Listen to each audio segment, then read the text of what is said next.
Sino namang hindi maaawa at mapapaiyak sa kalagayan ng lalaking ito? Nakalupasa ito sa damuhan habang yakap-yakap ang tatlong anak. Natagpuan kasing wala ng buhay ang kanyang asawa sa masukal na bahagi ng Sitio Talisay, Barangay Indahag, Cagayan de Oro noong December 13, 2025 ng umaga.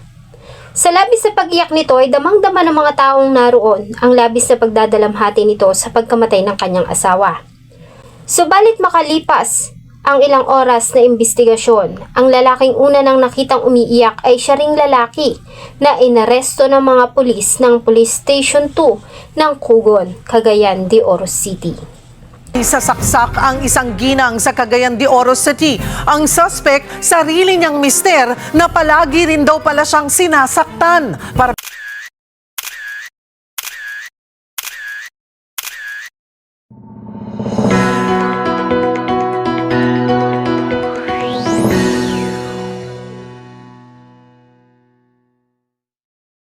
December 13, 2025 ng umaga, nang makatanggap ng tawag ang tanggapan ng kapulisan sa Police Station 2 ng Cugon, Cagayan de Oro.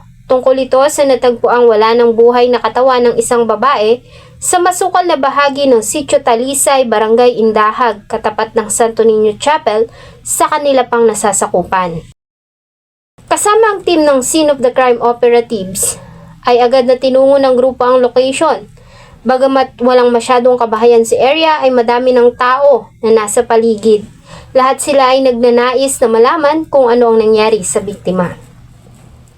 Sa crime scene ay dinatnan nila ang isang babae na nakahiga sa damuhan. Nakasuot ito ng kulay itim na pantalon at puting damit. Sa kalagayan ng biktima base sa initial na investigation, maaaring naganap ang krimen ng nagdaang gabi ng December 12, 2025. Maliban sa biktima ay agaw pansin naman ng isang lalaki na dumating sa crime scene. Nakasuot ito ng pulang damit at yakap-yakap ang tatlong minor de edad ng mga supling. Nagpakilala ang lalaki na si John Lloyd Ramayrat at asawa ng biktima.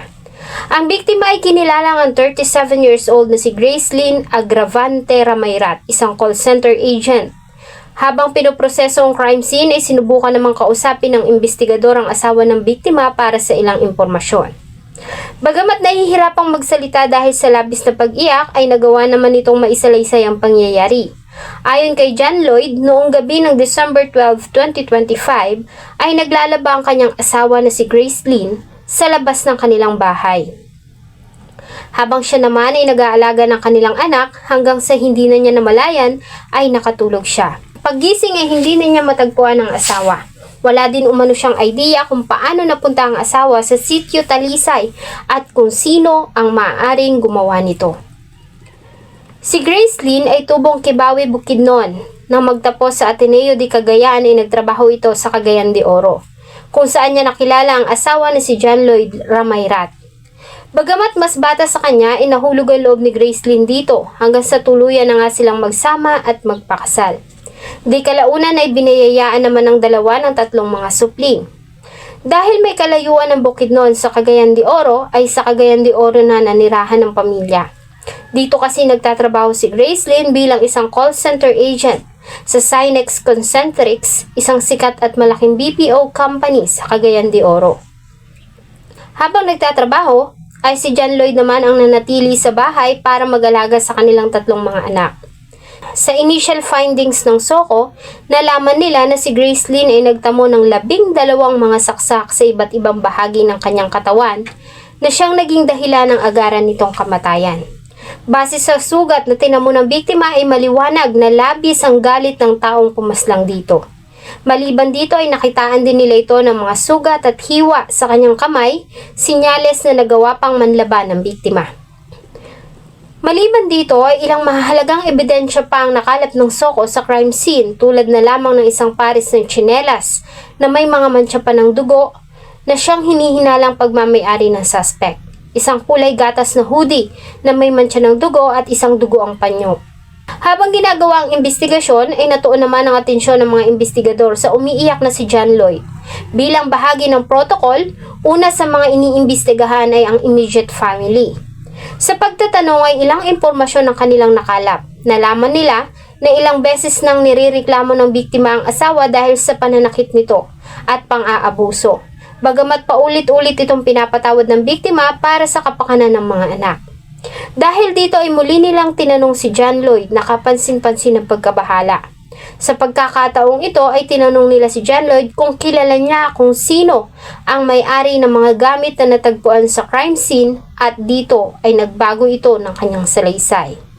Sa sinumpaang salaysay ni John Lloyd Ramayrat ay umamin ito na siya nga ang pumatay sa kanyang asawa at inamin niya rin na sa kanya ang mga gamit na natagpuan sa crime scene. Ayon sa kanyang salaysay, noong gabi ng December 12, 2025 ay lumabas silang mag-asawa para magtungo sa Kugon upang bumili ng ukay-ukay. Habang naglalakad ay nagkaroon sila ng pag-aaway. Ayon kay John Lloyd ay binibintangan siya ng asawa na may ibang babae dahil sa lagi siyang abala sa cellphone. Hanggang sa lumalim pa ang kanilang away at dito na nga niya napatay ang asawa. Nang tanungin kung saan niya dinala ang ginamit na murder weapon, ayon sa suspect, ang kutsilyo ay tinapon niya sa masukal na bahagi pa rin ng Sitio Talisay. Kasama ang mga pulis at investigador ay sinubukan nilang hanapin ang kutsilyo, subalit hindi nila ito natagpuan. Ganun pa man, dahil sa mga ebidensyang nakalap sa crime scene at sa mismong pag-amin ng suspect, ay agad itong inaresto ng Police Station 2 ng Kugon. Kung pagbabasihan ng salaysay ng suspect, lumalabas na ang motibo sa pagpatay ang labis na galit dahil sa away na nag-ugat sa selos. Ganun pa man, sa salaysay ng mga kamag-anak ng biktima ay hindi totoo ang sinasabi ng suspect. Ayon sa kanila, ay malimit na mag-away ang dalawa. Maliban sa walang trabaho, ang lalaki ay tamad ito at walang ibang ginawa kundi ang maglaro ng cellphone. Ayon din sa kanila ay gumagamit ng iligal na gamot ang suspect na labis na ikinagagalit ng biktima. At ito din ang malimit na dahilan kaya nasasaktan ng suspect si Grace Lynn. Sa huling panayam sa mga pulis, ayon sa kanila ay sinampahan na ng kasong pagpatay ang suspect na si John Lloyd at kinukonsider din nila ang kaso na solve at sarado na. Sa pangyayari, ang labis na naapektuhan ay ang tatlong supling ng mag-asawa. Sa mga murang edad ay naulila ang mga ito sa ina habang nakakulong naman ang kanilang ama. Ipagdiriwang ng tatlong bata ang kapaskuhan na wala ang mga magulang. Muli namang nanawagan ng PNP na kapag nakakaramdam na ng panganib ay agad nang ipaalam sa kanilang tanggapan para maiwasan na maulit ang ganitong pangyayari. Sa labis sa pagmamahal niya sa mga anak ay nagawang tiisin ni Grace Lynn ang ugali at pananakit ng kanyang asawa.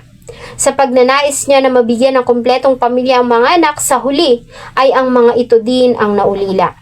Paano nila ipoproseso sa kanilang murang isipan na wala na ang kanilang ina at ang dahilan ay ang kanilang ama na dapat sana ay siyang poprotekta at magtatanggol sa kanila. Nalabay na kung kuwan sir, nakabaklay pa magugol dito sir. Ito ang baklay nimo. Pwede mato dito. Ayaw, okay, nalabyan ako sir. Pwede na no? Katong sinilas kanina. Nakalimot ako katong sa nila ba sa Chinila sir. Katong sila sa imo ato. Sumblak sir. Katong ina imo to isa. Salamat po sa inyong patuloy na pagtangkilik sa atin pong mga videos. Huwag niyo pong kalimutang mag-iwan ng inyong salubin at suggestion sa atin pong comment section. Thank you so much po and see you on my next video.